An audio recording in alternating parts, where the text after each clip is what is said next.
Let's see if people can hear us.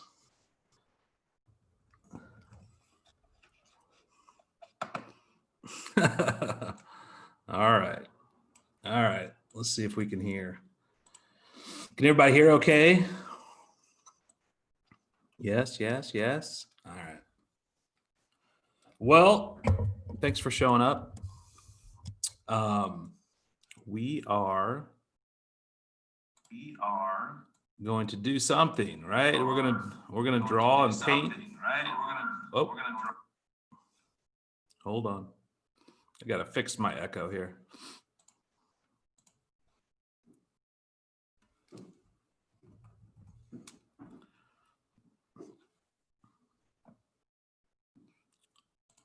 Turn off my Twitch audio. It is off. It is off.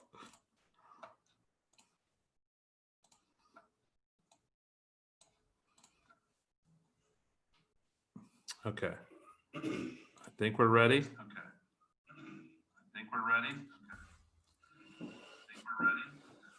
No, we're still echoing. You know what? I don't need to hear myself talk. All right.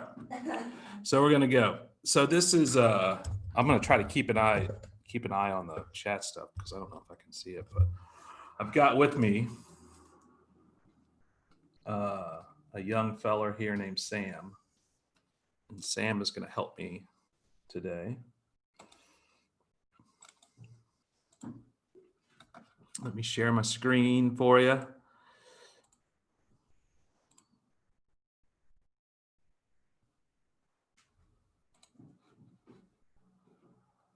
Okay.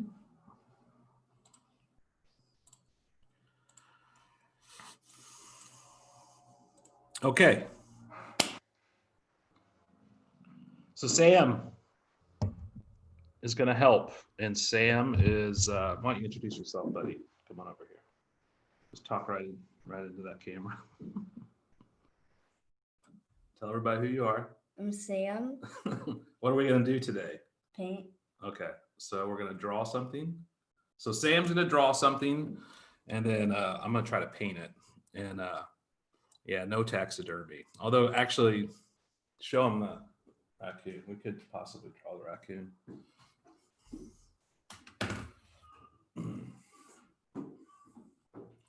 I've got this really bad raccoon. We could paint this thing, but we're not going to. We're going to keep it. I think, Sam, do you want to paint a fish of some kind? Okay, so what we're going to do, we are going to attempt to paint and draw and paint, and then Sam's going to pick out the subject matter, which I think is going to be a fish of some kind. So we're going to basically start this process from scratch, and who knows where it ends up. But I'm going to try to basically show you all the steps that I take when I paint and draw. All right, so Sam, what kind of fish do you want to do? Maybe, I don't know, a carp. We could do a carp. Sam says a carp. All right, let's look for a carp. So we're gonna look for some reference photos here. So usually when I look for a reference to inform drawings and paintings, yeah, Sam's gonna carry me for sure. I try to find something that looks somewhat, informative, right? So in this case, we're going to look for something kind of big. All right, man. Any of these strike your attention? Let's try to do something that's like maybe a real photo and not like a drawing or a painting. This guy's pretty big. Look at this guy. So Sam's gonna pick one out. That one's really cool too. Oh, that one. Okay. Which one? That one. This one. All right. So Sam chooses this. Let me see if I can view image. It's not the greatest. Let's try to find one that's a little bit bigger.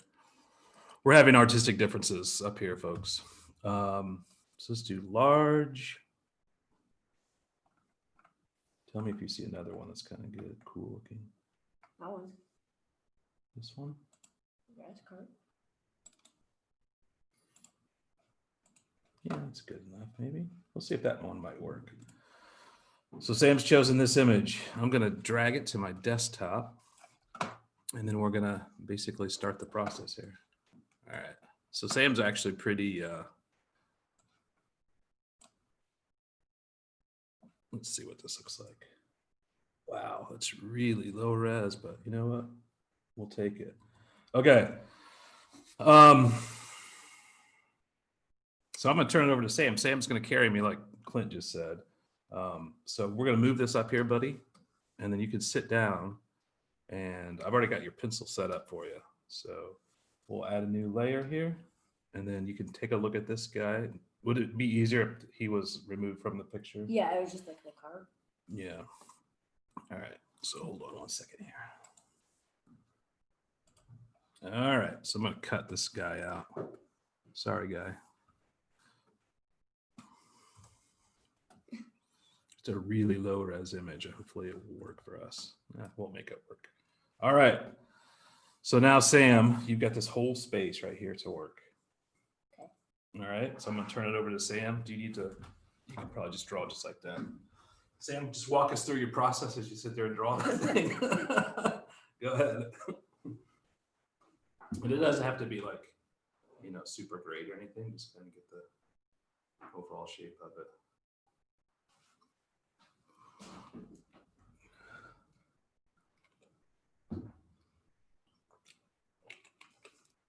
Here's the eraser. You remember on this side? Let's just see what kind of perfectionist Sam may be here. Just go ahead and keep drawing over top of it. I think it's fine.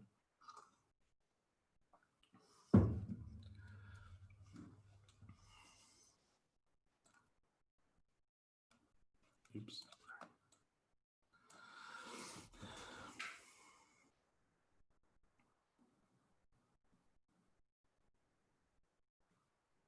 So what are you drawing now? The back?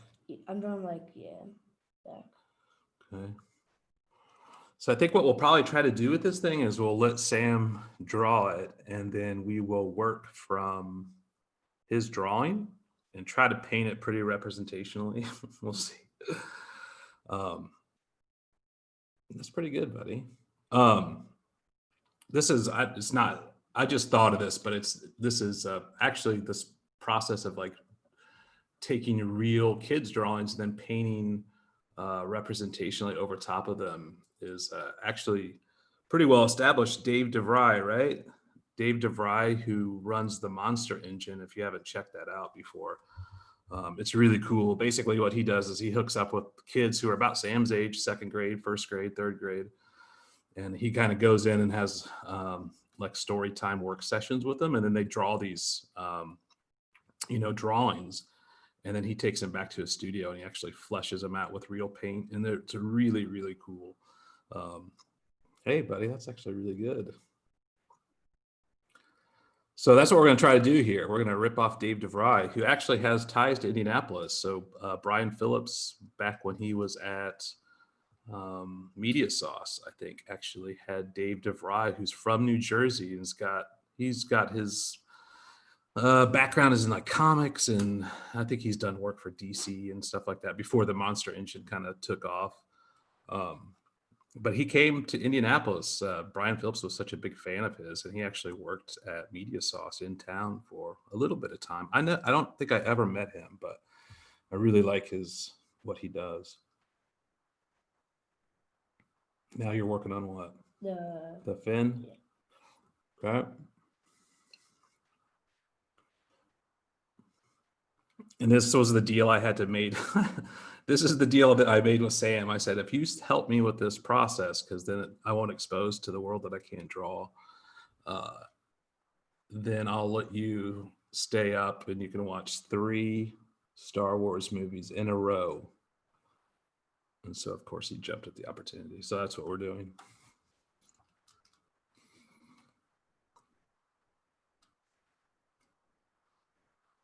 But yeah, after Sam is, oh, you got it. You're back on white. I think once Sam's done with drawing, he'll probably go downstairs, and then I'll kind of walk you through the process that I take. So this is going to be, if I can get it done in the amount of time that I have, and Sam chose a absolutely horrific reference image, which is the size of my thumbnail. So I don't know how much detail I could pull out of that thing, but we'll try. And I'll walk you through the entire process of what I do to kind of shore up a drawing, and then lay down foundation, values studies, how I block in color, how I choose color, the kind of brushes I use, and we'll see. I don't know if I can do this thing in 2 hours, but we'll see. It's actually pretty cool looking. You want to zoom in on his face after you get done with that? Yeah, because I can't really see his face. All right.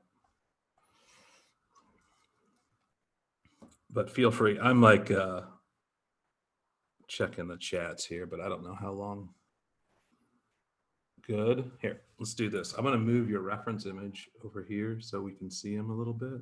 So I'm actually going to take this guy and put him like on top of your reference, but then I'm going to zoom in. So don't draw anything yet. Unless you'll be drawing on the wrong layer. We'll zoom in here. So now you can kind of see where the face is. That'll be a little bit easier for you. Oh, sorry. Got to select your paintbrush. Sam actually helped me out on another painting project that we had, it's like 2 or 3 years ago. And we did a John Wooden, like a public art, like surface series of illustrations. And that was really cool. That was the first time he actually, I think, probably painted in Photoshop, wasn't it? He was pretty good at it.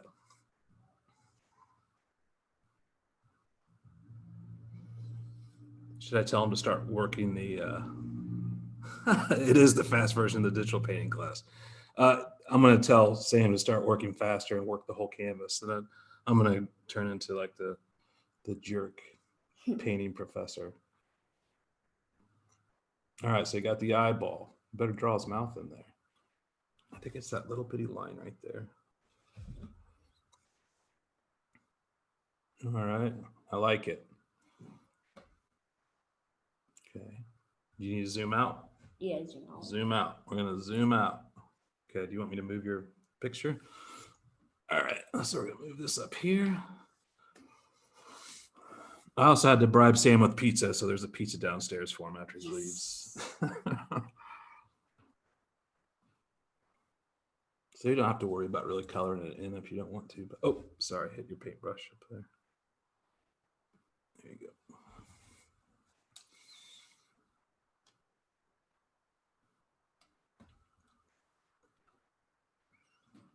Sam, do you want to tell everybody a little bit about yourself? He's a man of few words. I can appreciate that. What's your favorite Star Wars movie? Actually, probably the first one. He's a purist like his old man. Sam is how old? 8. 8 years old. He turned 8 in January. What I'm trying to do is train him to paint. And then if the COVID thing keeps going on and I'm forced to teach from home, then I'm actually just going to subcontract out that work to him. Yay. Let's go, perfectionist Baldwin. Get on down the road. I like that tail the way that it was. Why did you change it? I know, I'm just trying to make it a little bit more. Okay. Don't forget that big gill plate thing right there. That thing, like kind of moon shaped thing. Yeah, there you go. Awesome. Okay. Kind of looks like a basking shark now. It does look like a basking shark. That's all right. Is that it? Yeah, that's really On a scale of 1 to 10, 10 being it's going up in a museum, how do you rate your work? Maybe an 8. An 8. Oh, mercy. Okay. Well, do you want to add any more detail to it, or you feel good about it? I'm gonna do something. You want me to make your eraser a little bit bigger? Or? Yeah. Okay. Okay, hold it back here. Actually, let's do this. Let's choose your eraser tool. And then I'm gonna hit these buttons right here. All right. So that's the eraser. Okay.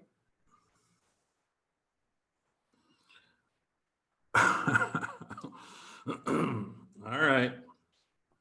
There you go. Brush tool. Not that crappy pencil tool. That brush tool. All right. Who's your favorite artist? I don't know. You don't know? No. What's your favorite children's book? Probably.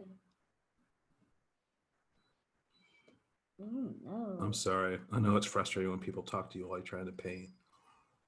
All right. Are you good? Is that it? Probably. Good job. You gotta say goodbye to your fan base. Bye. All right, so Sam's off. All right. I of course locked him into the studio. There you go. All right, so we're back at it. So here's what I'm gonna do. I'm probably going to. I'll just keep this reference image here. Actually, hold on a second. I got to lock it. All right. We're back.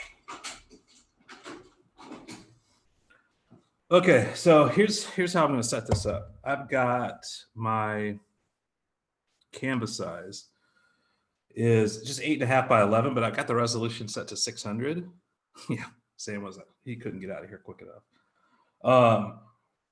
So the resolution set up at 600, and then I think what I'm going to probably do is just kind of take a look at his drawing and kind of sure it up a little bit. I'll probably end up doing a little bit more painting than I am drawing because I don't want to really lose his stuff. So, but I'm gonna move this down here and I'm gonna work on a new layer. And let's take a look here. I want to preserve his stuff. All right. So the kind of brushes that I use, I really don't use a variety of brushes. I probably should. I usually use like just a 2B brush from Kyle's drawing box. Like either this first hard pencil or his Happy HB brush is good. And then for the painting brush, I really just use maybe one or two. So if you came here to like learn a lot about how many brushes I use, the answer is 2. Right? Yeah, he just wanted pieces, right?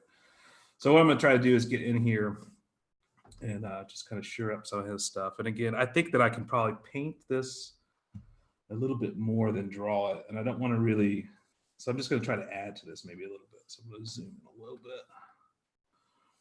I'm going to go through here. So I'm going to add a few things to this. This looks good. I don't want to mess with that. Just kind of got this gill plate here.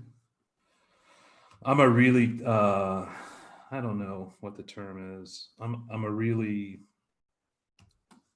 poor draftsman. When I say that is like, it takes me a lot of time to get my lines and stuff right. So I spend a lot of time basically drawing and either like adding layers on top or what have you. So for me, I don't spend like, I've always been super envious of people who, when they draw or they paint, they are able to like lay down the perfect brush stroke or the perfect line or whatever. And it's just, I've just never been like that. So I usually just have to beat it all to death.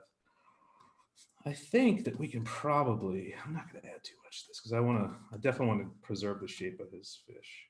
So let's do this. Let's call that done. I'm going to show you how I now kind of block out a painting, which is maybe a little bit different than some people do. But so let's take another look at his fish. I'm going to put this up here in another folder. Okay, I'm going to go ahead and merge these two layers. And I'm going to do the following. I'm going to take a guess here at what the primary color is of this. It's got a lot of like, I don't know, earth tones, lots of tans and stuff in there. So I'm just going to kind of guess. I'm going to guess. And I'm gonna fill my canvas. usually when I do this, I try to pick something that's about middle of the road from a saturation perspective. Never try to do this with with a really crazy amount of saturation. And I don't try to go much darker than this, but usually right about the middle of the color picker I found works best for me for doing this technique. So we've got our sketch here. I'm going to add a layer on top of it. I'm going to fill it with that color.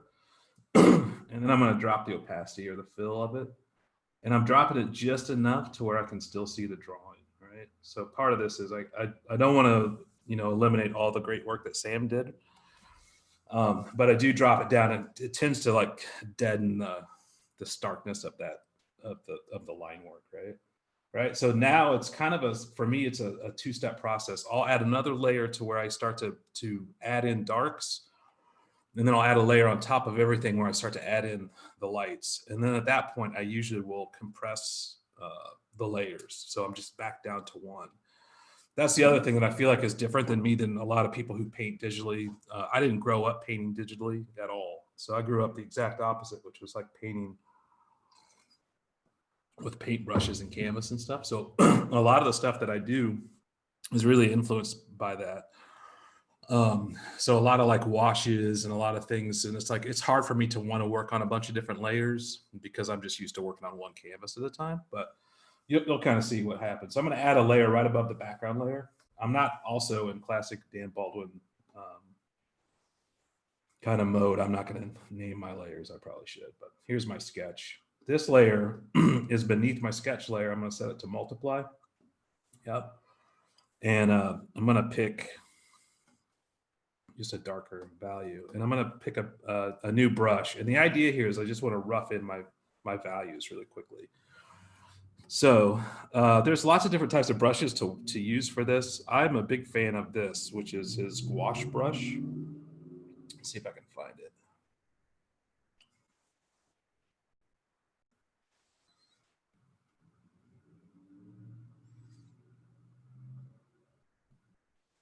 Yeah, this wet gouache brush is super nice, this guy. So I'm going to use this. I'm just going to kind of rough it in. So I'm looking at this. What I'm trying to do is just pay attention to the values. So darker on the back, obviously, and he's got these scales, which are going to be a nightmare to paint. Darker on the nose of the fish and the scales, and underneath on the tip. So the other thing that I don't do typically is I don't get back this. There we go. Okay. I don't really worry about the line work so much. Okay.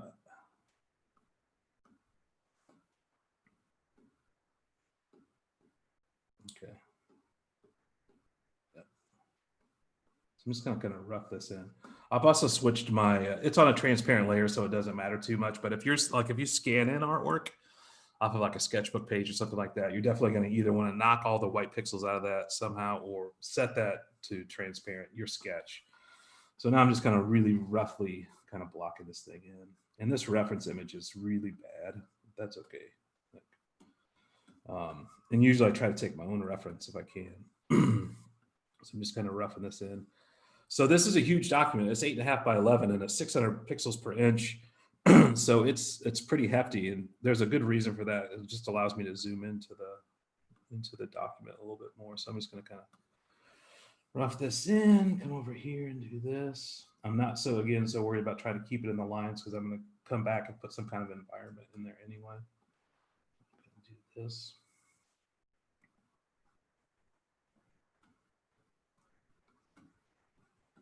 And I'm trying to remember. I wish there was like a little thing on Twitch that like a bell went off when someone texted you. Of course, that'd probably be super annoying after a while. All right, so I'm going to zoom in a little bit. I try not to zoom in a ton, but I'm going to zoom in just a little bit here. When I'm blocking in, because I have a real issue with detail anyway, so it's like the more I start to zoom into something, the longer I can just spend noodling, which is never really a good thing. All right. So I'm just going to kind of block this in. This is a good way to establish your midtones, really, more than anything. It's not like, I mean, this is obviously needs to go way darker if we're looking at this as reference, but it's a good way just to kind of block in your mid values more than anything.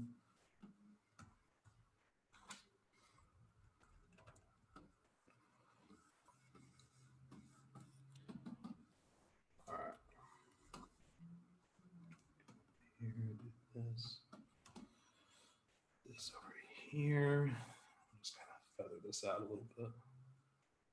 But one of the reasons why I like this brush so much is because I do have such serious control issues. It's the way the brush works, it's like it really reacts to your pressure, the angle, and all that stuff. So you can't really control it as much as I would probably like, but that's a good thing. All right, so once I kind of get this kind of set up the way that I want it, I will go back on top of this layer, right? So this is my fill layer. And I'm going to change the blend mode up here to soft light, which is right here. And then I'm going to pick almost a pure white. I can color pick this and kind of go off, but pretty close to a pure white. The whole point of this layer is just basically knock in or kind of establish really loosely your lighter values, right? So I've got a really hard rim light here. I'm noticing some like reflected light here. So I'm going to slowly start to get that stuff worked in a little bit.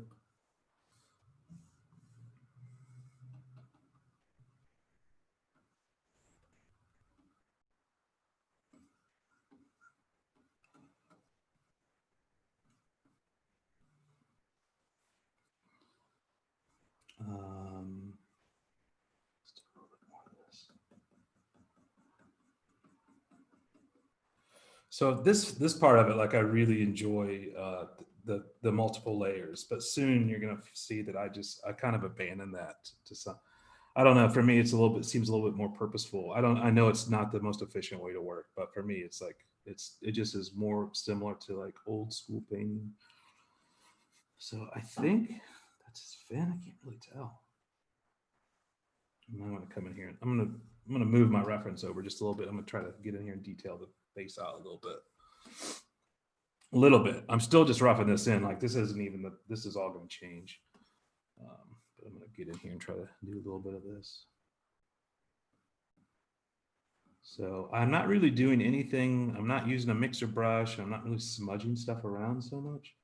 I do use the smudge tool a lot to kind of feather out stuff. But it's never one of those things where I just like some people really love the mixer brush. And honestly, I just don't, I don't use it probably because I never really have wanted to. I don't know why. To me, this is like just the way to paint. Mixer brush is cool. I've seen people do really cool things with the mixer brush, but okay. So again, I'm just kind of roughing this in.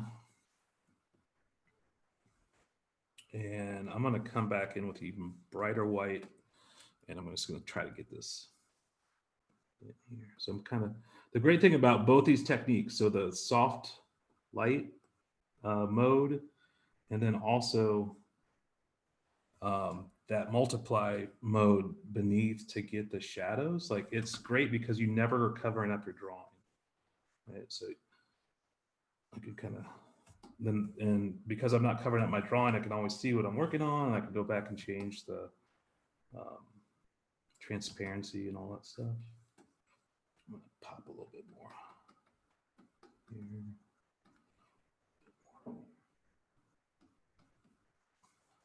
All right.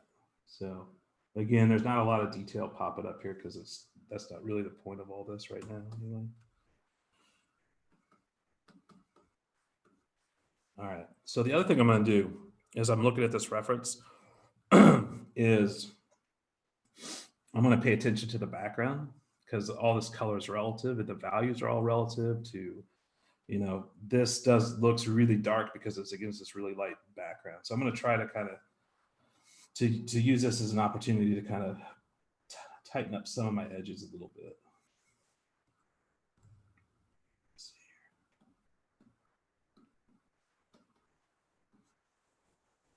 here. And then up here, the values tend to get a little bit darker, right? So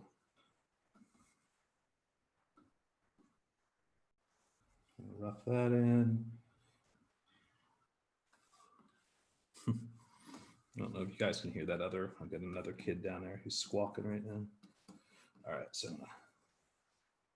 just from a mile away, kind of start to rough this stuff in, just to get an idea that this thing is actually sitting on a background of some kind.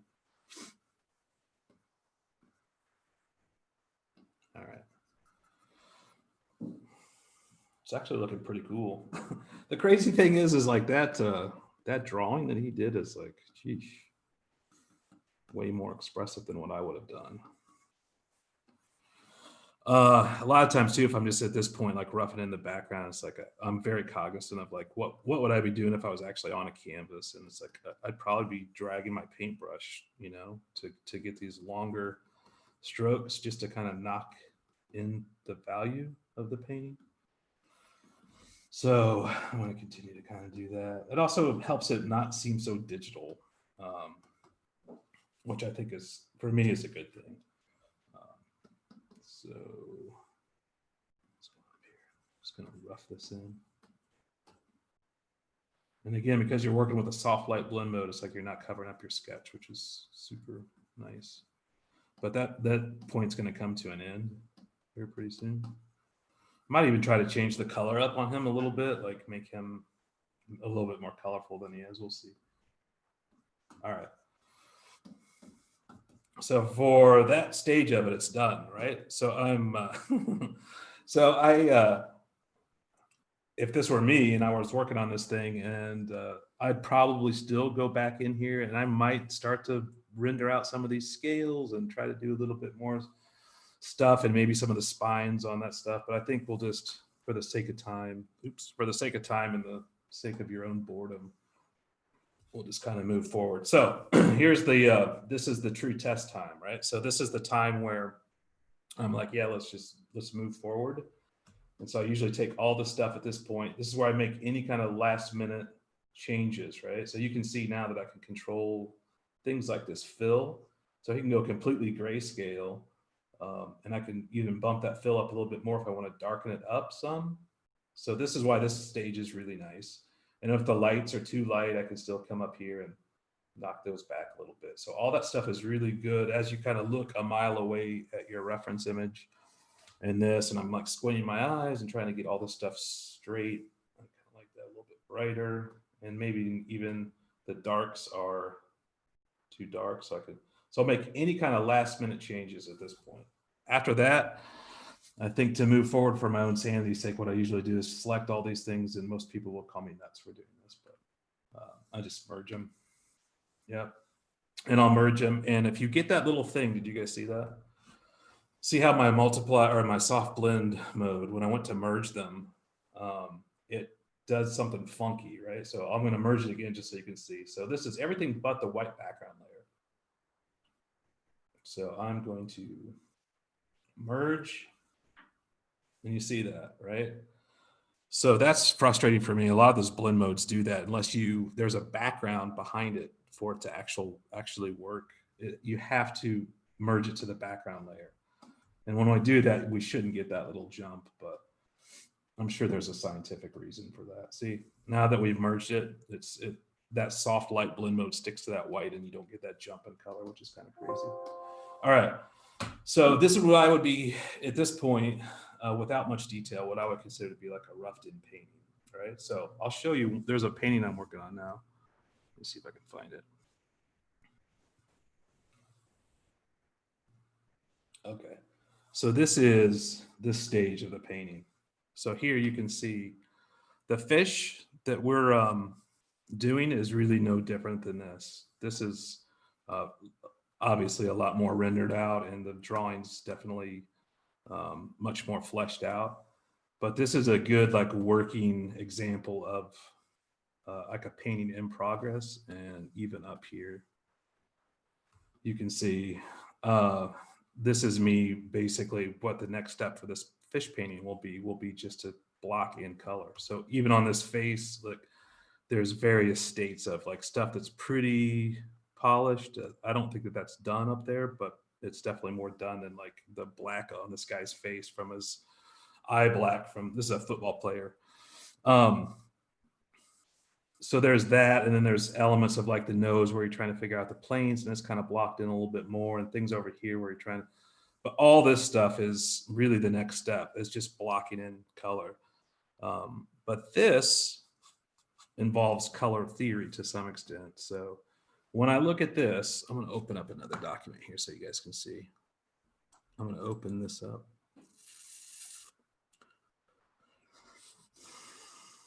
Okay.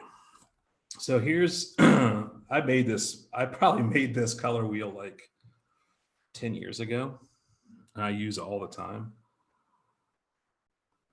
because I'm bad with math. So it's hard for me to know what across the color wheel means. But usually when I paint, not always, but usually, I'm a big fan of split complementary color palettes. So I like this. And the way that this works is you can't really screw up split complementary color.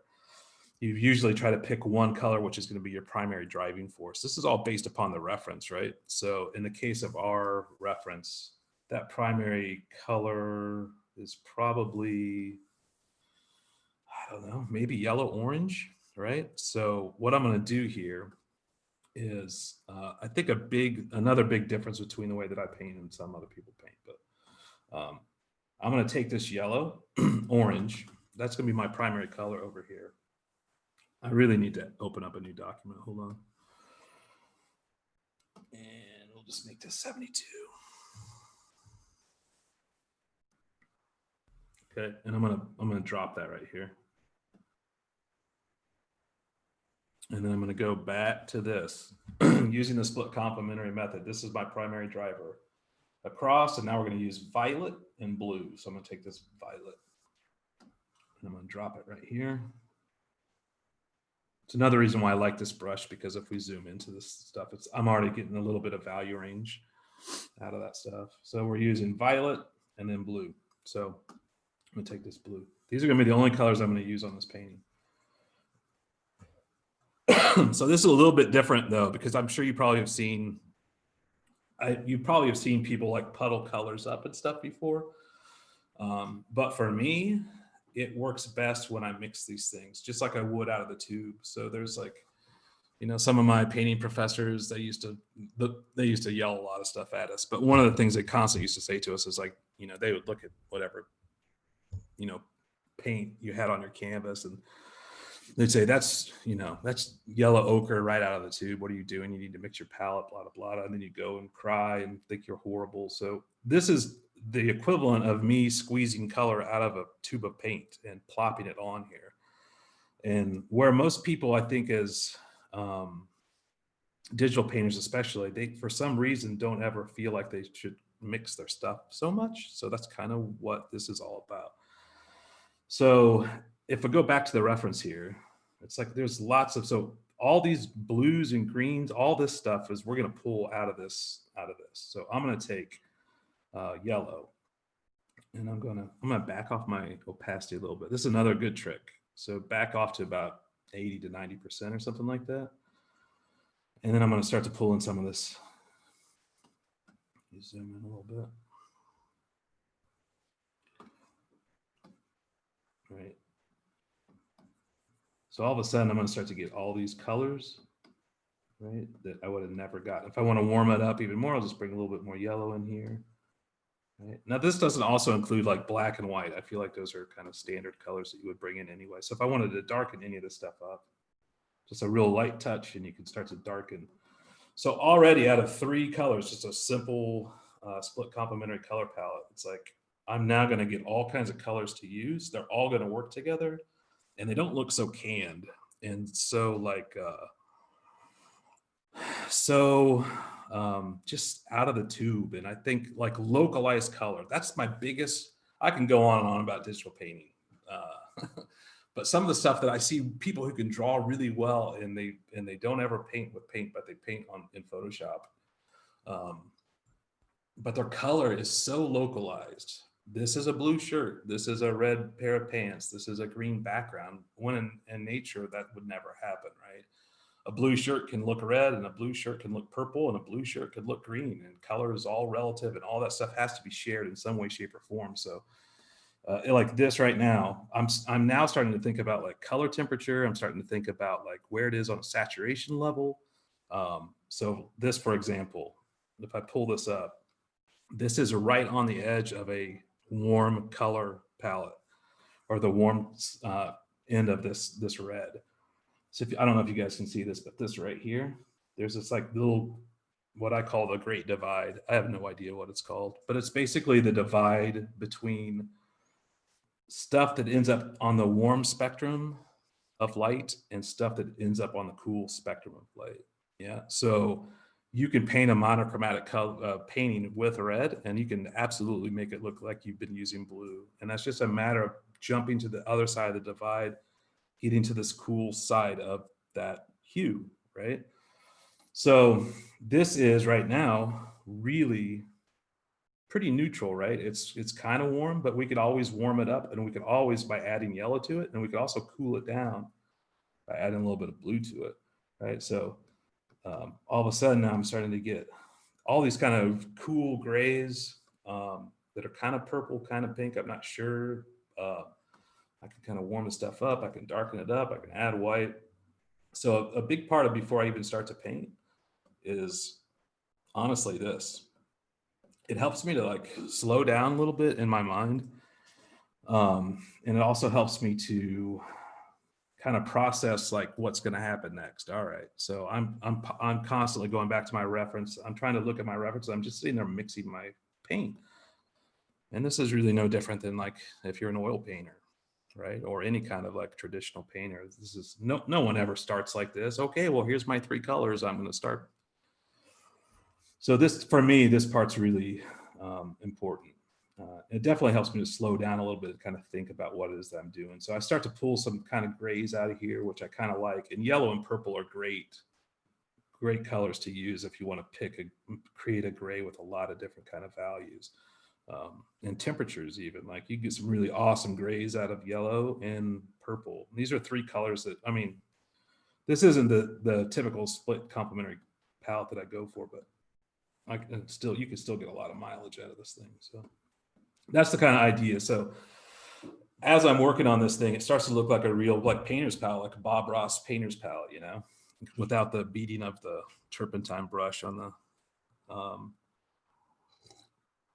easel.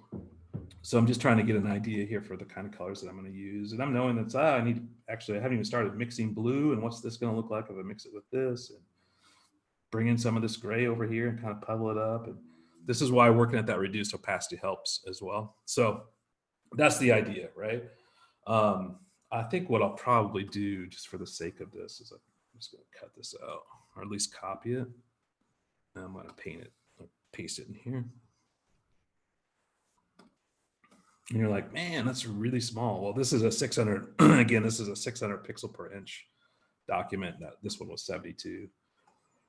I'm just gonna X out of that. I don't think we need this anymore, but this is a really good trick. The color wheel thing, like just, it's one of those things where it's like, oh, nobody really uses the color wheel. It's like, yeah, people really do use it. And I found that if I actually bring this same JPEG up, it's probably been saved over 1,000 times, or it has traveled between like 5 different computers in the time that I've made it, 4 or 5 different hard drives. It's like, if I bring this up and I consciously look at it and I say, I am going to use this kind of color model, whether it be analogous or complementary or split complementary or triadic or whatever, it helps me understand and plan what the color goals are, right? The other thing that I think is helpful with the split complementary thing, and actually any of these things, as you start to paint with them on like any kind of digital canvases, a lot of other people also think that when you start to paint with these, it's like, well, they're equal parts. You use equal parts blue-green, 1/3 of blue-green, 1/3 of orange, 1/3 of red. And in actuality, what I found is it works much better if you have one color that kind of drives the ship or the boat or the car or whatever. So I'm going to use, 70% of this painting is going to be blue-green, and then there's just going to be accent colors. So the remaining 20 or 30%, whatever, my math is really bad. Those then become the colors that kind of you use to accentuate or to mix with. And again, very rarely will I ever even use orange, red, and blue green as like a pure color. Boom. So I'll just go ahead and get out of that. So now we're kind of, I'm going to scale this up. We're kind of getting closer to where we want to go. So what do I do next? Well, I just think, well, how and what ways can I screw this thing up, right? So the next step for me is to basically just start roughing in the color, and that's it. And this is kind of you're beyond the point of no return because you've merged everything down to one layer. I guess there is one other thing we could do, which I do sometimes, not always. I could pick this primary color of this fish, and let's say that primary color is going to be something like this, maybe. Oops.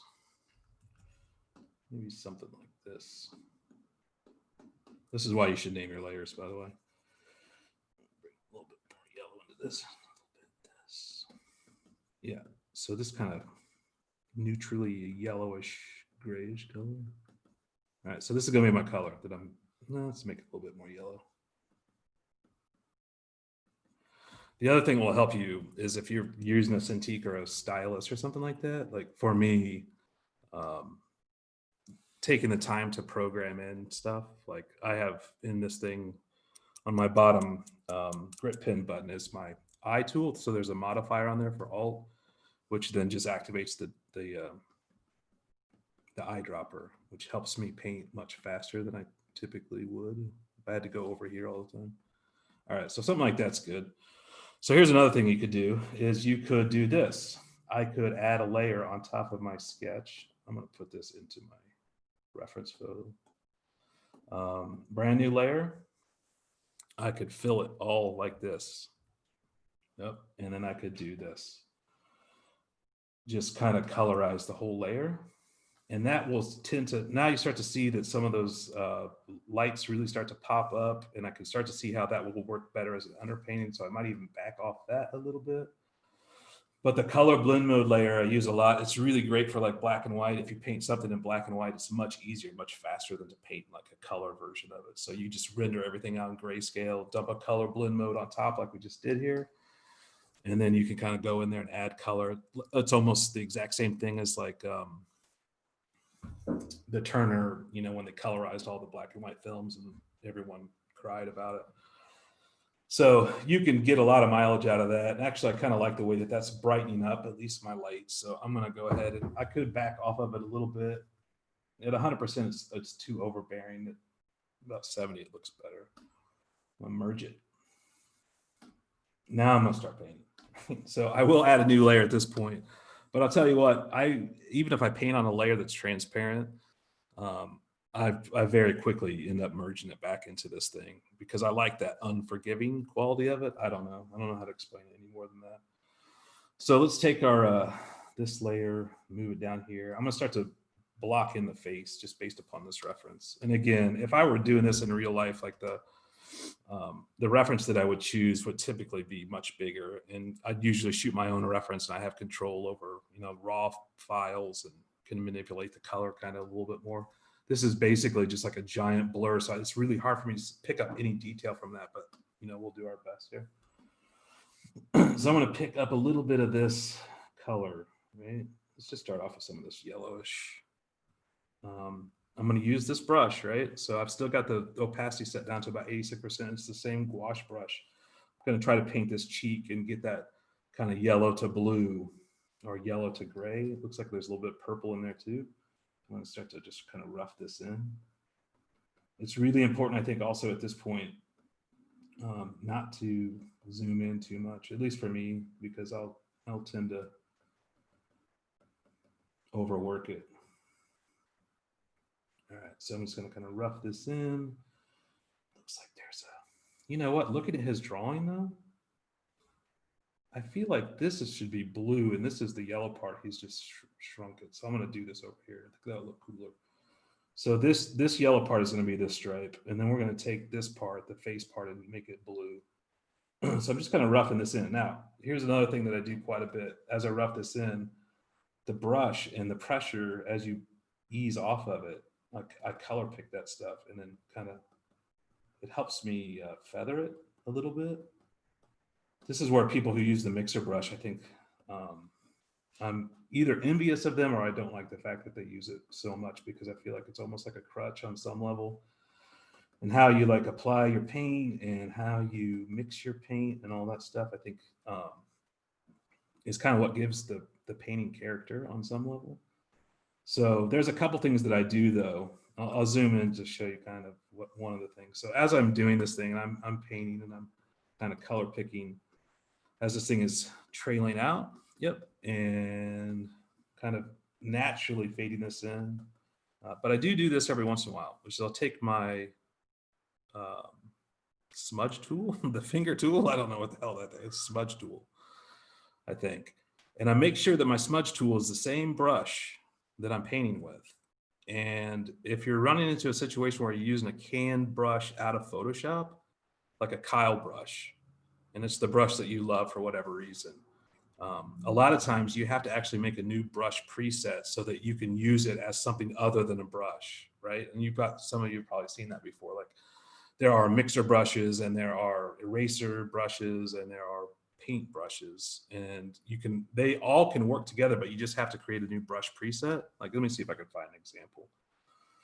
So this guy right here, the Kyle's paint box, the Flatty, and it's got this little paint brush symbol next to it.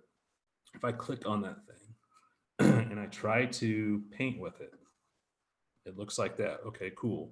Well, what if I want to use that brush to smudge with? Then I have to go back and find the Kyle paint box Flatty brush. I've got the mixer, the smudge tool selected, but as soon as I click on that, right, it takes me back to the paintbrush. So I'm a big fan of, if you're going to use the smudge tool, make it the same brush as the one that you're painting with. So in order to use this thing as a smudge tool, I actually have to come to the brush, open up your little thing here, and create a new brush preset.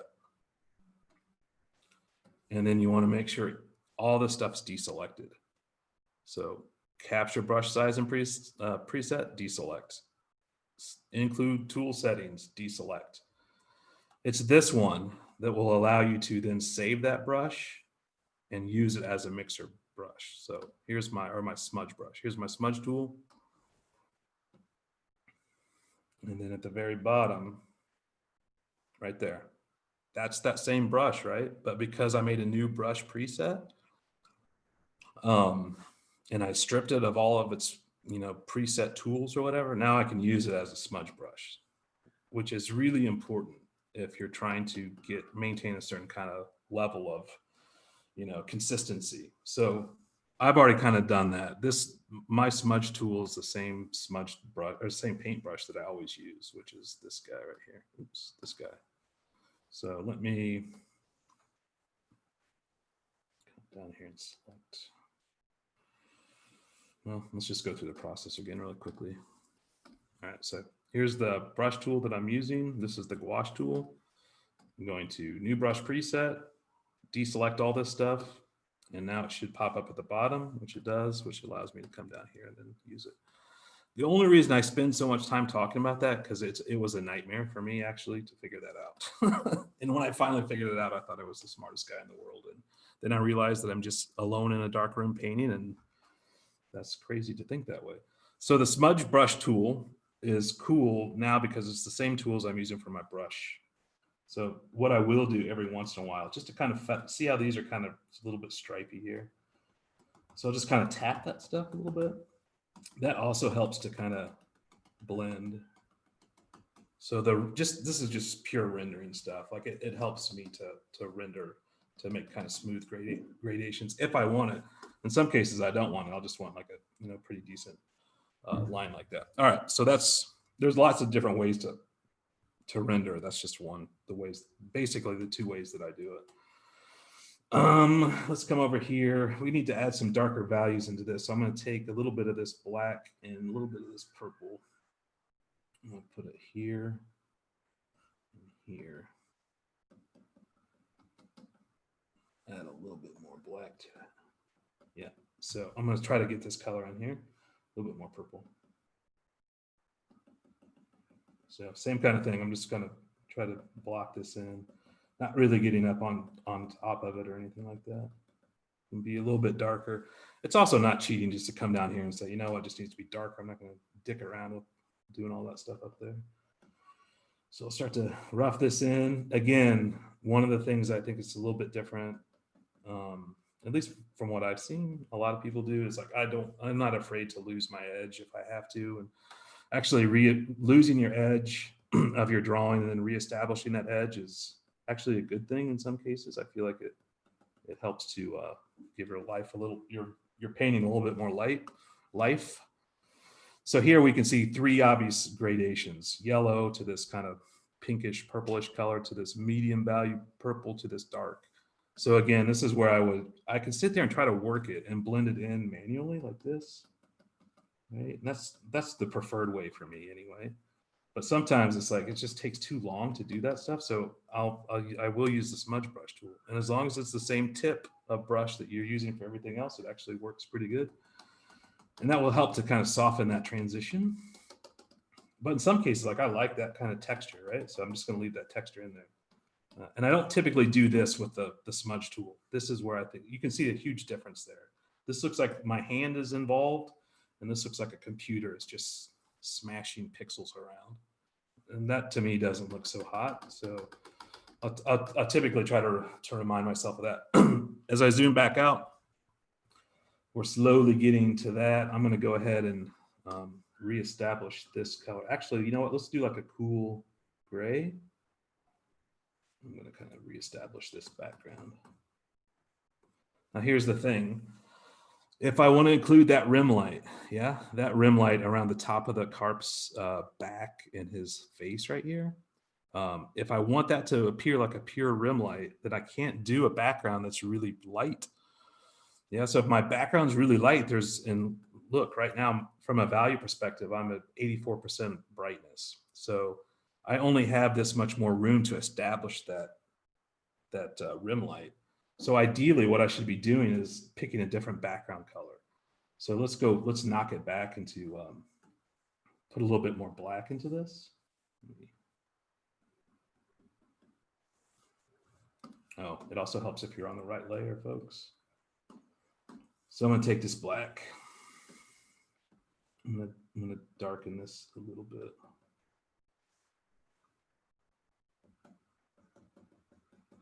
There's also something, as much as I'm like, don't just constantly go to your color picker, you should be doing this. There is something really, I mean, it sounds really corny to say, but it gives me a chance. Like this stuff takes a lot of thought, honestly, to do.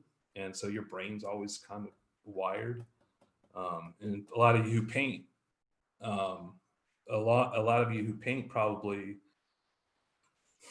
have thought that too. It's like you get done painting, you're like super tired. So I kind of like this slows me down. It slows me down enough to where I can come back in and there. So now this is not only matches the value of that a little bit better, but it's going to allow me to pop that light out. So I'm going to try to make sure I adhere to Sam's line work, but I'm still not getting in there and like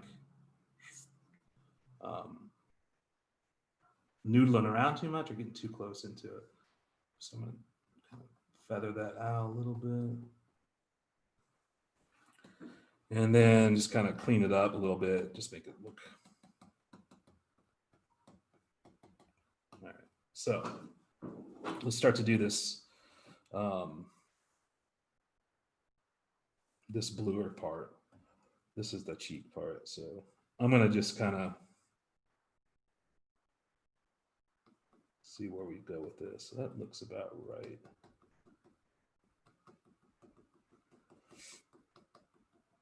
It's really hard to paint and talk, by the way, at the same time.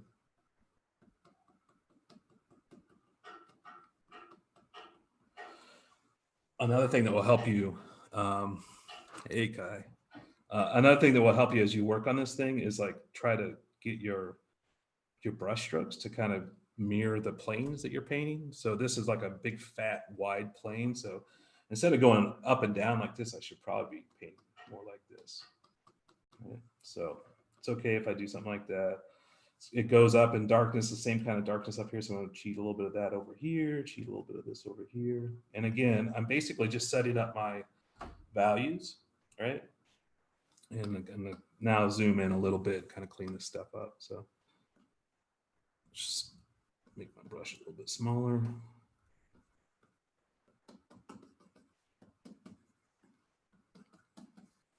And if I feel like it's just taking too long, or it's like I want to like make it a little bit cleaner in some areas, then I'll come in here with my smudge brush. But I don't want to do too much of that either, because I feel like again, it takes away the personality. Go back. Here's another thing I'll do all the time: rotate.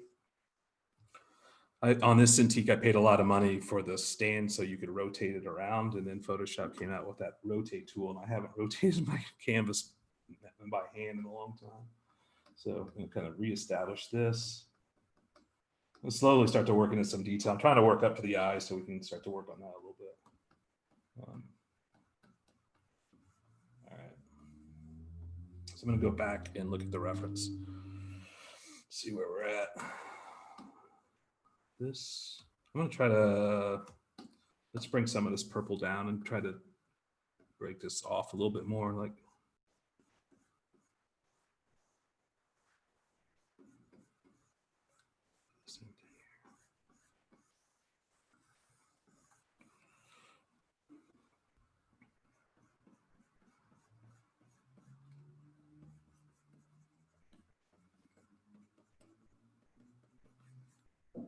same kind of deal. So you can see kind of how I smudge that stuff around. And then I'm going to bring this up.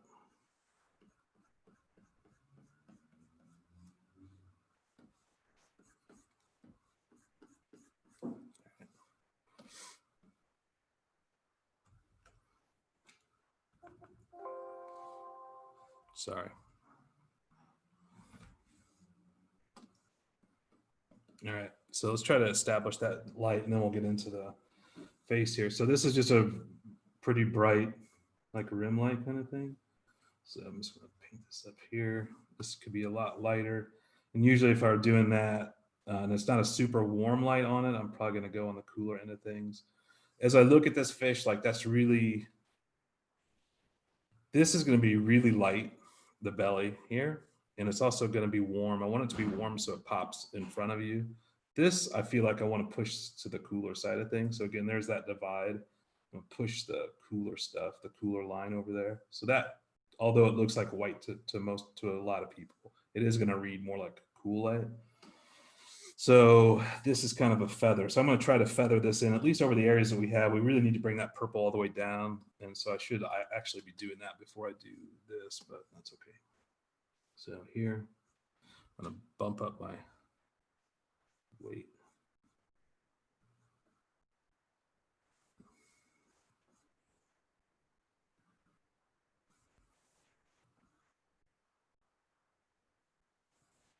And usually I don't have my reference included in my document. Usually I have it like in another window.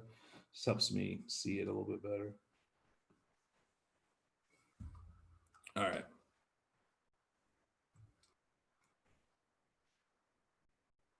Well, hey, text tool. What's up? Let's rotate it. Okay. So we're slowly getting there. It's still a little hard. I'm gonna cheat this a little bit.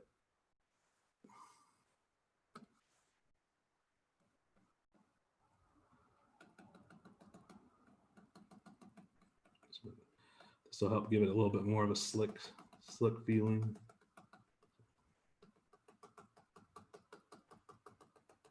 So you don't have to do that across the whole board, but you can see now that that's starting to.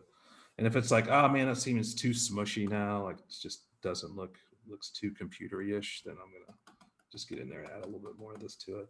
But you can see how I can, based upon the edge quality of that line, I can make that seem like it's really curving over the back. And the same thing here, like you can actually just kind of cheat yourself right on the edge of it and do the same kind of thing.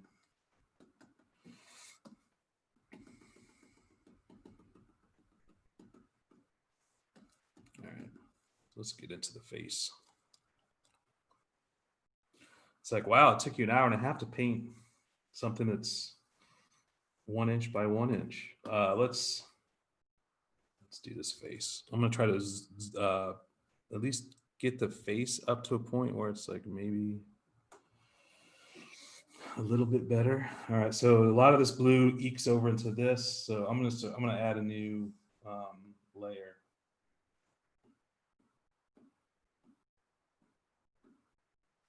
Add a new layer and put some of this blue, bring that blue over here. So that soft light blend mode that we put up originally is helping me kind of establish how this should all look.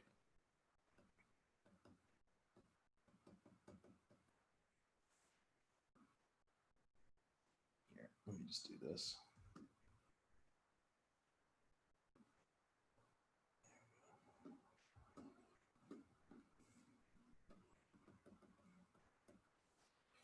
Okay, and a little bit of yellow down here. So once you get enough paint on, you can kind of, it's completely fine to kind of just color pick from your actual documents. I'm going to bring in a little bit of this, a little bit of this darker stuff. So this is kind of like that painting that I showed you of the football player. This is kind of like this, the same steps. So I'm not really sitting here like trying to detail it out. I'm just trying to figure out where the color is going to be coming from. So another trick that works, quite honestly, with the smudge tool is cross hatching, right? So I can take that really saturated yellow and I can make little marks like this. And unless you're like JC Leyendecker, who's an old school golden age illustrator guy who a lot of his brushstrokes look like that, and you have the guts to leave them like that, which is also a really cool way to paint, you can cross hatch like this, and that helps the smudge process not seem so smudgy and not so computery-ish, I think, because it leaves a little bit of texture in there. I don't know if you guys can see that. So if I'm trying to like bring in a little bit of pop of highlighter, pop of color, sometimes I'll do that where I'll kind of cross hatch and do that. Same thing over here. All right, so let's go back to this. I'm looking at my reference. I'm going to say that this whole blue thing is this right here. So there's a lot of blue that comes down, and it looks like the fish's jaw. The light's hitting it differently, probably because it's bending out. If we had better reference, we could see. So I'm going to take this, lighten the value just a little bit, and try to kind of bring that up.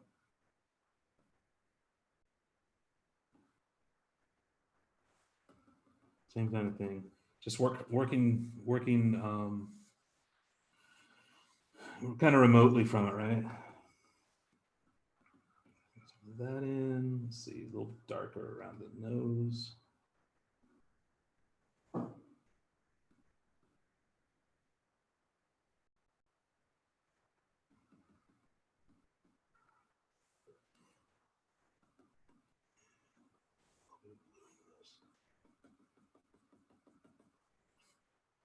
Is this real fun for everybody? I don't know if I'd have the patience to sit through some of this, although I probably would. I don't know. So I'm just making marks and just filling it in, right? Just filling it in. And I'm not trying to render. As hard as it is for me at this point, because now I'm like, I'm starting to like some stuff. I'm like liking the way that this is working. I'm liking this. I like this. I'm like, now it's like going for the kill. It makes me want to get in there and let's like start rendering a single scale for 3 hours, but I'm holding off. I do like the way that blue's playing off right there, so I'm gonna bring that up and down like this.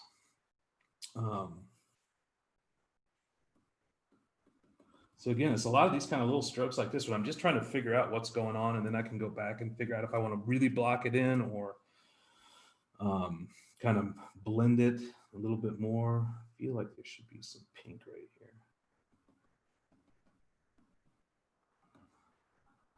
I want to pop that eye out, so like we could go darker here. Again, you see how crazy that is? How purple that looks? But when you color pick it, it's like straight up red orange. And that's because it's just the way that it falls on the temperature scale between warm and cool.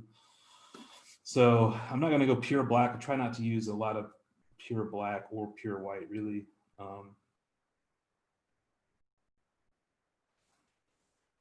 it looks like.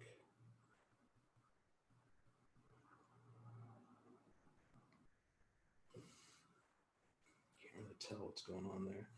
She's the same kind of grayish color for the eyes. All right, I'm going in for the kill. I can't do it anymore. Sorry. That's why that one football guy has one finished eyeball. Because after a while, as I tell my digital painting students all the time, it's like, this is not really that fun. Like this part of a painting is not fun, but what is really fun is like, doing a highlight for me anyway, doing a highlight on an eyeball. So it's kind of like a punishment reward thing for me when I paint. It's like, all right, I'm not going to detail anything.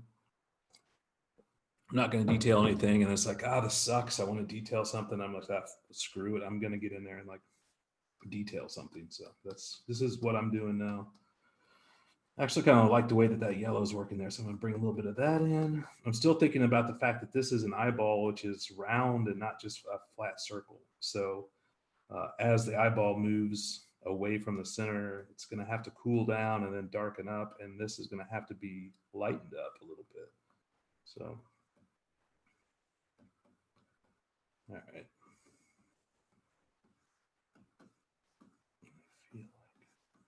So it's still pretty loose. I guess I'm not really getting in there in detail or anything yet. And I've forgotten what my reference looks like, so that's not a good thing. Let's bring some of this here, right here. And a little bit of this.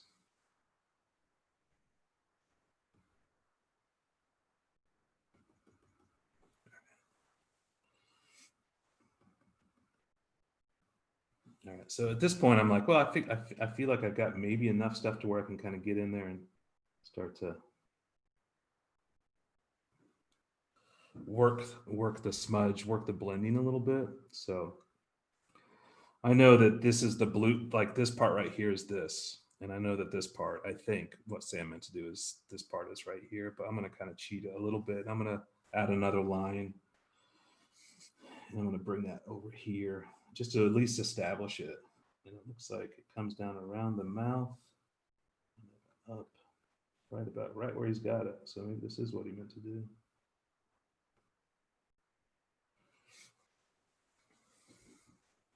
And then, all right. So this is starting to make sense to me. Okay, so let's do something like pop out that light at the bottom there. So I'm going to take this and mix it over here with a little of this.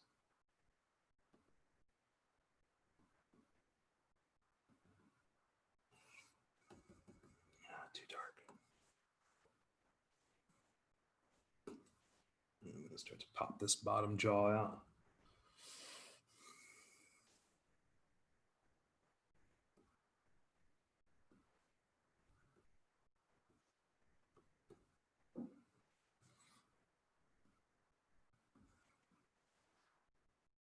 Yep. So notice that this is still light, but it's not as light as this, not as bright, not as close to a pure white, which is nice because it helps to push this side of the fish's head back, but it doesn't really compete with this as a kind of a striking light source. So I'm just going to kind of finish this. And actually, you know what? As I sit there and paint this, the old me, when I was painting with oil paint, probably would have sat there and with a brush and smashed down on that and tried to get all this area, cleaned up in like a perfect color. But actually, the old me kind of likes the way that this looks, right? So I like that. To me, it looks more like almost like what you would expect real paint to look like. So I'm going to keep all this stuff, but I am going to kind of clean this up a little bit more. So now the edge control comes in, which is like, I want to try to make this right here seem like it's physically from a spatial perspective in front of this. This is curving underneath his mouth. So I need to make that happen. I need to bend the pixels, bend the light so that it looks like it's coming down. So for me, it's just going to be a matter of kind of blending it in.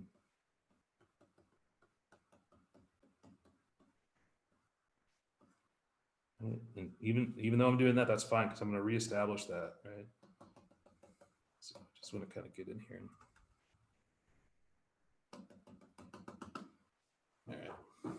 I'm going to come back in here. So that I like the way that looks. It doesn't look contrived and it doesn't look forced, and so I can crisp up some components of it and then leave some of it kind of hard. That's going to help push it back a little bit too. Still feel like we could come in here and kind of mix this up a little bit better.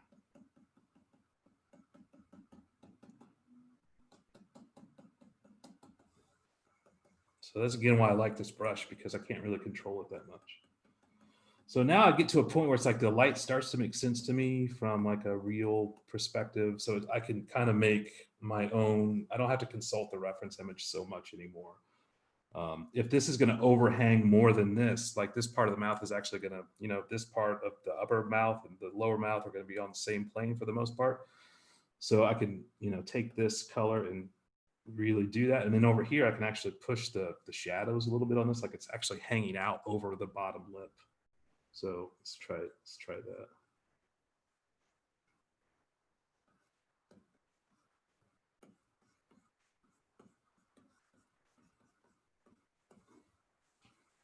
It's pretty cool looking. And then this, I'm gonna kind of smudge out because it's moving away from beneath the eye. This ultimately, I think, will probably end up being the focal point of the painting is if I don't add anything else to it, right? So it's kind of, yeah. So you guys notice, so this, just that small thing of smudging that out pushes that way back into space, and the crispness of this, and I could crisp it up even more. The crispness of that light value to that dark value sends that way forward. So these are just crazy things that you think about when you're trying to do that. At least I do when I'm trying to do this stuff. All right, so let's bring some of this color back in to the eyeball.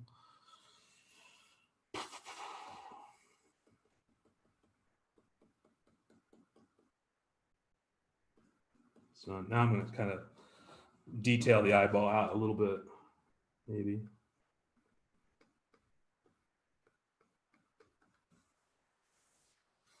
And like I said, I don't typically use a lot of lights, pure lights and pure darks. But when I do, I want them to count, right? So if I really want to drive home this eyeball, this like pupil, like you can see how offsetting that black is, because you don't really see it anywhere else, that intensity of black. So if I really wanted to draw attention to the eye, I'd probably use, you know, think about using a pure black there, and then also conversely like a pure white. So I want to do this on some layer, but right.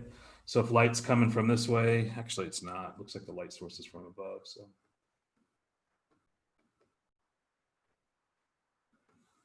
then I'm going to lighten up this part of the eye. So we'll take this color, push it up a little bit.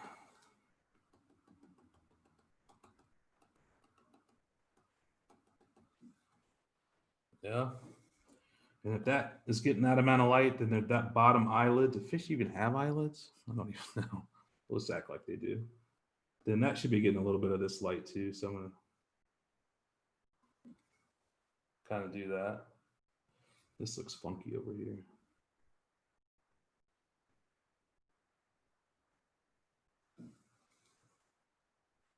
That's looking pretty legit, yo. You got to give yourself small victories every once in a while. So we'll do a little bit of the eyelid. I'm not so sure about that eyelid. We might have to change that eyelid. Now I'm going to kind of go back and just kind of blend some of these colors in. Make sure I'm working on the right layer. Just kind of, I don't want to like over blend, but do want to use my old friend Smudgy.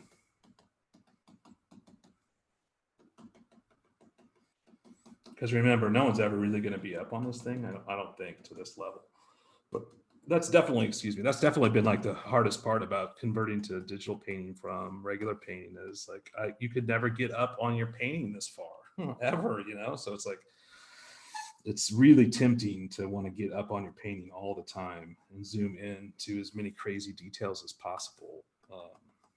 And that's a blessing and a curse. I'll just say So if we're gonna have this kind of light up here, let's do like a cooler light down here. So I'm gonna take this blue and kind of see, look at that. Isn't that crazy? Like I color picked that and I'm thinking, well, that's gonna be blue. And then I open it up in the color picker and it's like, it's red. This is why you spend the time to do that kind of color mixing, because it just gives you results you would not expect. So let's just infuse like a brighter blue light, almost like a cool light down here. So something like this, but let's make it a little bit more saturated maybe. I don't know. I have no idea if this is going to work. Let's find out. So put a little bit of that down here, not a ton, almost the same level as that.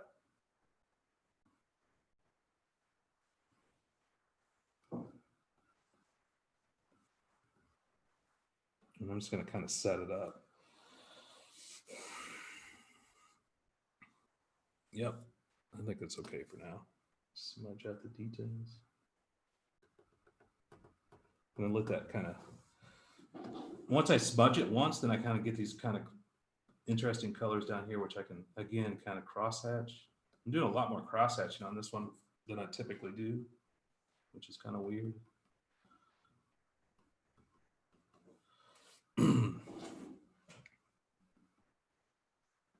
And then kind of a mix of that blue and that cool aqua blue right there. Bring in.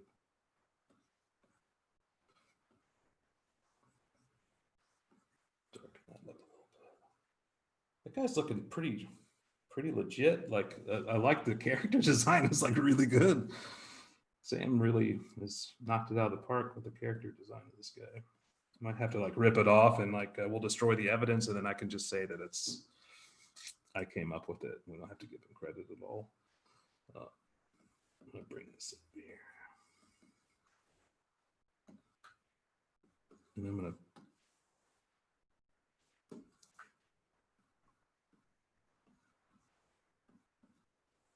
Yeah, I don't like that. All right, so let's do this because I'm just going to merge everything. I've lost track of my layers, folks. So I'm just merging everything. I don't know what's happened. All right, trash this layer. I'll start the process over again. I still feel like this stuff up here could probably be mixed a little bit better. So I'm just going to mix this a little bit. Kind of like some of that mark making, but some of it I need to kind of fix up. Then I'm going to come back down here and I'm going to try to shore up some of this stuff a little bit more. This is where I can, in my head right now, I'm saying you don't need to do that. Like, why are you wasting time doing that? But I do it anyway. And I feel like we could probably push this cool gray color down here. So this helps to push this, like it's coming down, wrapping down around the front of the fish. Same thing here. But you guys notice what I was talking about earlier. I'm trying to get my brush strokes to replicate the way that the fish is actually shaped. Yeah. So this is actually curving down beneath like this. So that's why my brush strokes are going like that.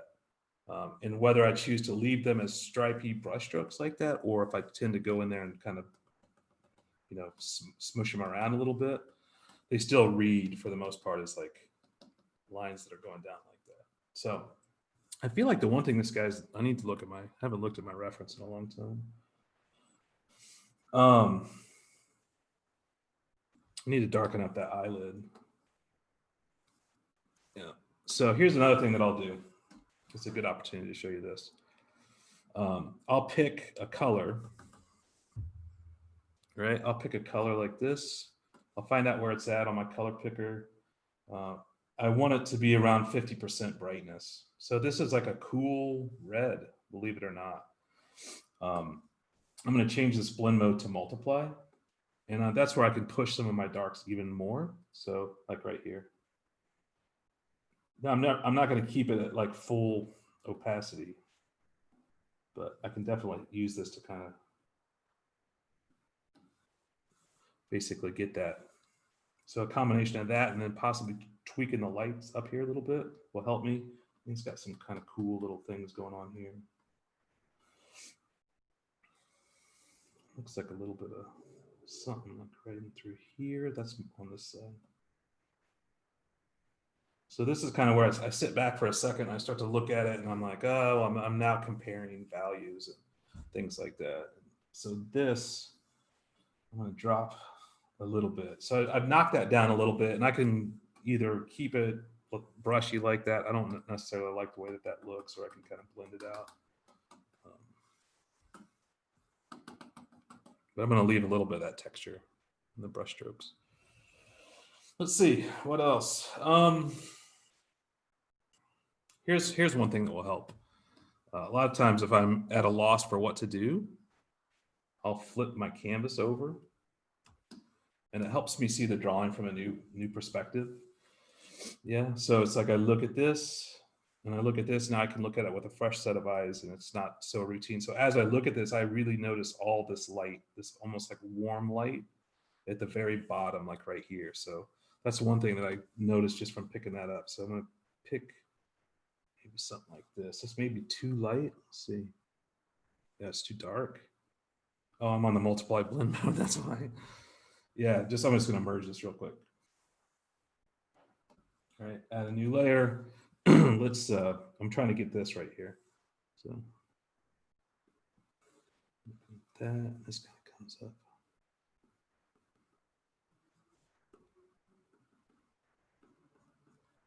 I feel like it needs to be lighter.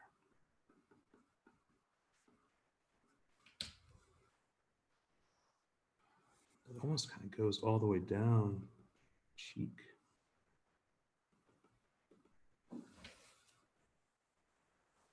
Yep. So yeah, this to me is a really great way to work because it just snaps your brain out of the stuff that you've been looking at this whole time. Also see that like this needs to be much darker on this side.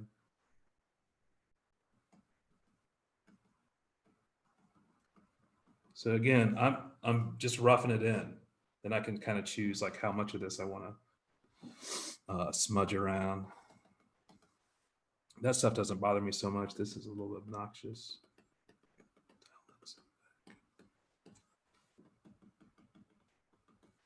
Yeah. And then as soon as your eye's going to get used to this too. So as soon as your eye starts to get used to this, just flip it back over. But it's a good way to kind of get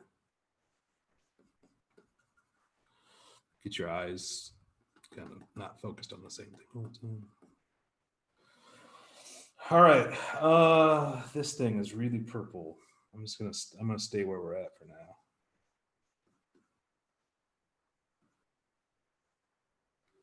This is really starting to get into this like scale stuff.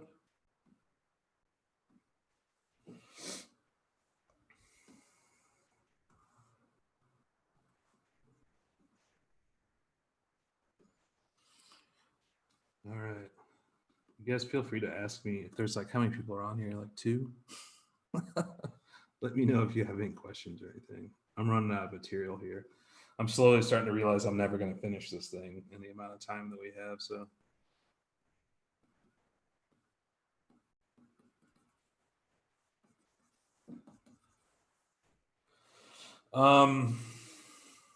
What is its name?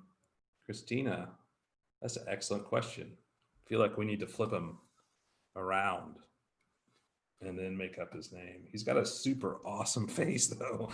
Like I really like the way his face turned out. It's like one part snapping turtle and like one part fish or something. I don't know. I really like it. Like when I was signed up to do this thing, I was like, yeah, I'll just do this thing and kind of just like walk away from it and go back onto like my more important stuff. But this, I actually kind of like the way this is turning out so much. I might end up just painting the whole thing. I want to say his name could be Snappy, but I'm not sure. He definitely looks snappy to me. Let's see. I'm just going to keep painting. I'm using myself. What I'm doing here is I'm looking at this and I'm trying to like get an idea for what values do I have, similar colors on the canvas currently that I can just kind of pull from. So this thing is like right beneath this.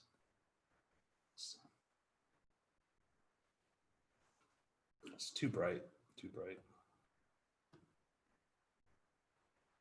Feather that out. It's almost like,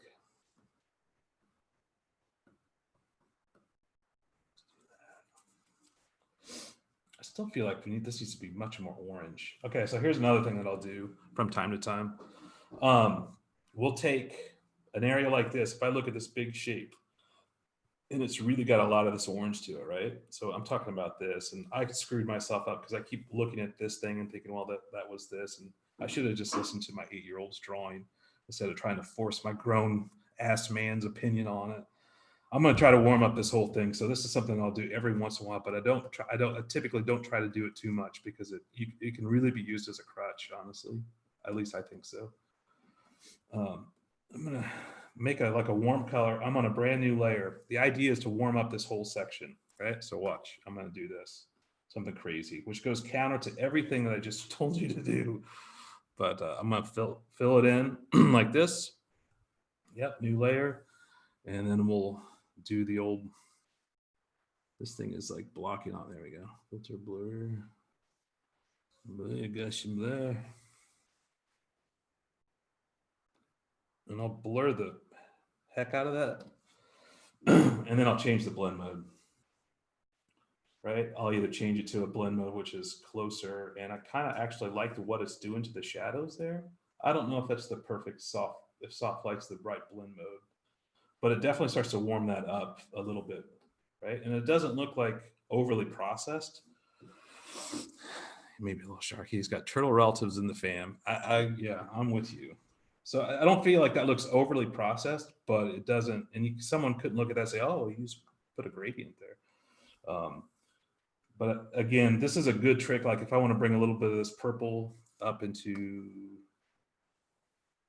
this part of the face, it looks like there's quite a bit of that. Same kind of thing. Like if you just make a little selection like that, fill it.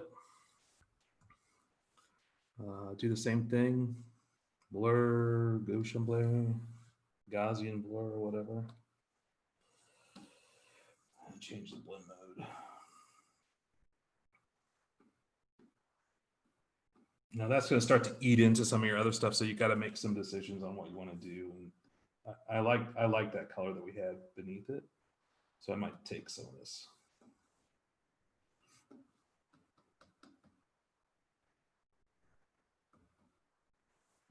But see, that's starting to warm up that a little bit more, which is kind of nice. And you can kind of go back in here.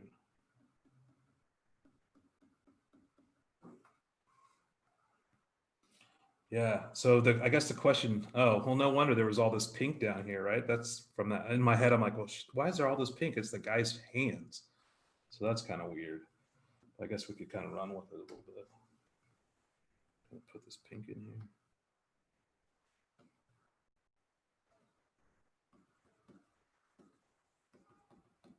So again, this is just a super fast way to you're just trying to get paint on into the story. You're not trying to, at least for me, I'm not trying to this isn't the final marks of anything. And even something like this, I probably will end up dropping opacity on because it's too much.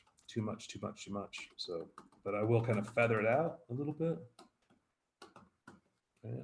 And then kind of drop just a touch. I don't know. What else should we do? I feel like we could work on this part a little bit more. Let's pop this out just a touch more.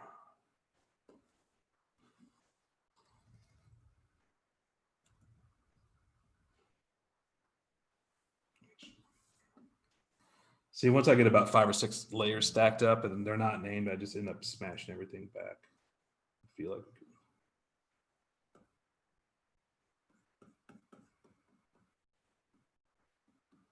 what might be kind of cool is to bring this light. We've got this kind of intense light coming up. Let's bring some of that down, like right here. It's kind of curving around there.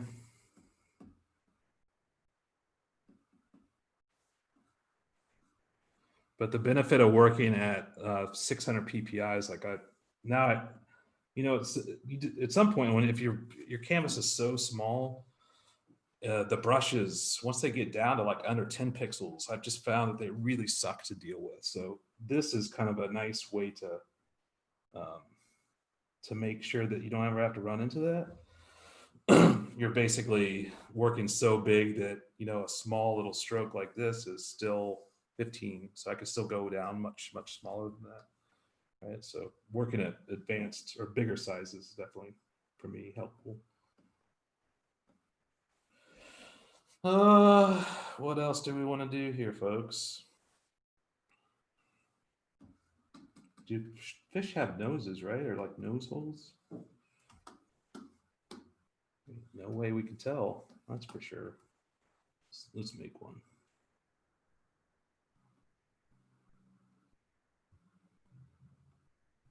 So just start off with like a little hole like this, and then if my light source is coming down from this way, then it seems like it would be what, here? Is that right? I'm not sure. It doesn't seem like it's right. It could be the other way. I don't know. This is where I'd probably stop and go look for some reference to kind of clarify that for me.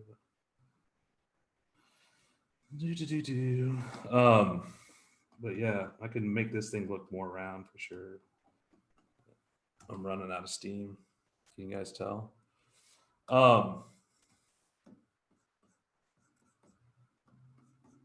But again, I think one of the things that I always try to do when I'm painting is just make it look like the colors that you're choosing aren't just canned. Like, look at the difference. Like the colors that we've got working on here, and like a lot of the nuances of that stuff, they're so far removed from these three colors. So in some cases, right? This blue light, now that I've started to work this yellow in, is not looking right. So it's too dark. I'd probably have to pop the highlights, choose the same kind of blue, but make it lighter in value. I think it needs to, in order for it to really kind of pop. So there's little things you have to always constantly. That'll start to make that see, yeah. See, that starts to make that look a lot better. And it's like, now I've got this kind of like dark blue, light blue, dark blue. So I'm gonna just come in here and really destroy that whole thing, and then just kind of reestablish it.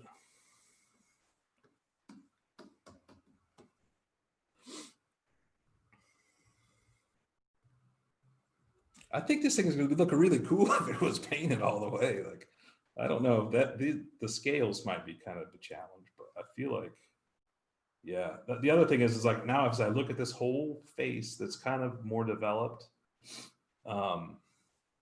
does it look like it's the same value as that? It looks like it's a little bit light in value. So I've been known to destroy stuff that's actually working pretty well. So I'm gonna try to do that right now. I'm gonna pick like this blue color.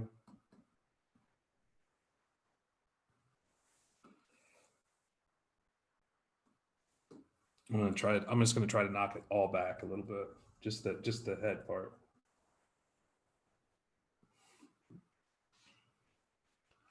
Sorry, Mr. Snappy.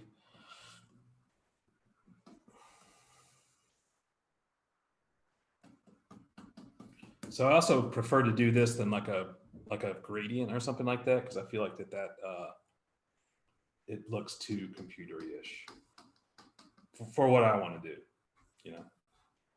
So I'm gonna just try this.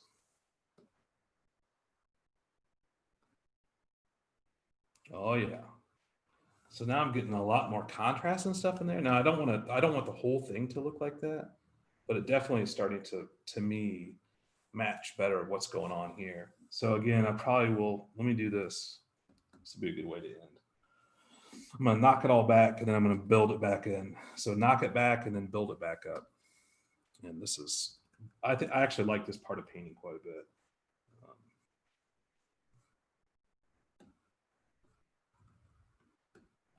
This brush also, it's got like the upper right-hand corner is kind of hard. The upper shape of that brush is hard, and the right-hand side of that, the brush tip is hard. And so it works really well. Like, you can actually rotate your canvas to get like a crisp edge. Hold on a sec. Or like you can get a more spongy kind of rendering tip if you rotate it the other way. It's another reason why I like this brush a lot. I'm going to reestablish that. And let's do this. I'm just going to erase into this. And also erase into this. I like what was going on here.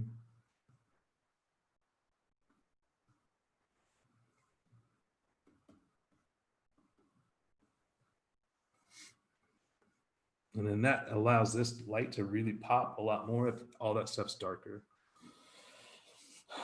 So yeah, it's a lot of this back and forth. And you kind of, at this point, I'm using the eraser tool almost like a brush, and I can kind of selectively go in there and pop out little things, little areas of light. That's too much.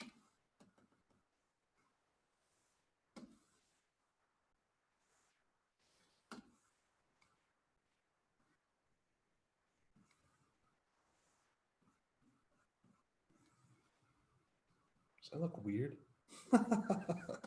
All right, I think I'm about done. Does anybody have any questions or anything?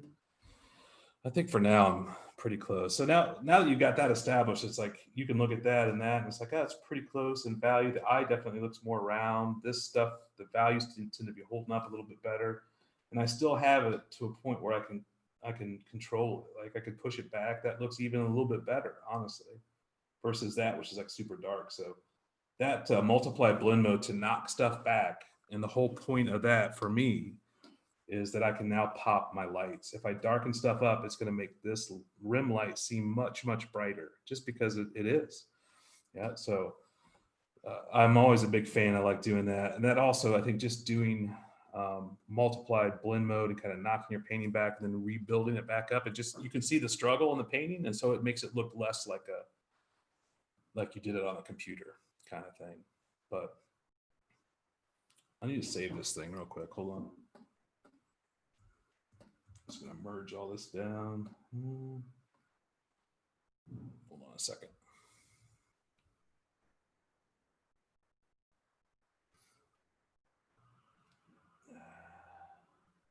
All right, I'm gonna call it good.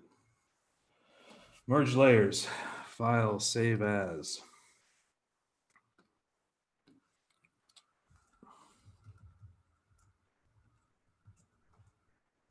We're gonna call it Sam's Fish Snappy.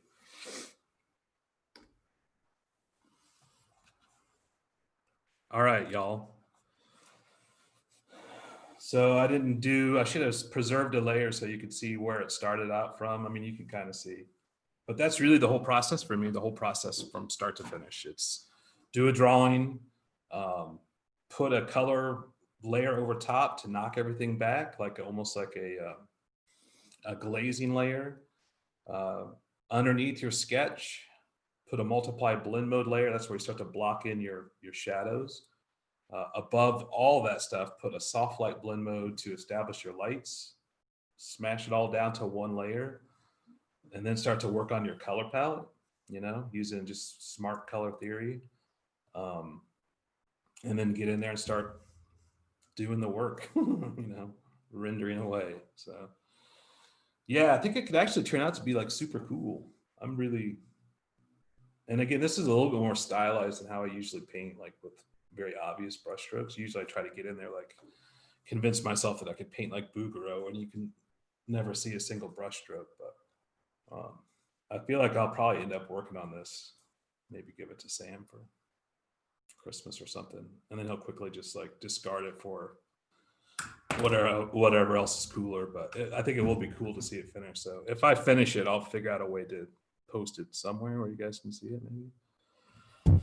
All right, any questions? Comments? Do I have to stay here for 6 more minutes, or can I like officially check out? Yeah, hopefully it was good. Yeah, Christine, I'm the one who should be taking class from you, and I'd do it and I'd pay for it, to be honest. Yeah, I'll probably just log out, and I have to go watch 3 Star Wars movies now. well, I should say the only 3 Star Wars movies. So we'll start off with A New Hope, and yeah, I'll see if I can. I mean, I'm stuck in my house, right? So I've got some other stuff that I should be working on, but at some point I'll finish this thing up. It would definitely be cool to kind of see it all. He definitely looks very grumpy, and so therefore I'm interested in painting him. Yeah, I know, Christina. It's really embarrassing. It's an embarrassment of riches, honestly. All right, I'm out. Peace out, guys. Thanks for coming. Have a good rest of your whatever you call it, Twitch party. All right, we'll see you.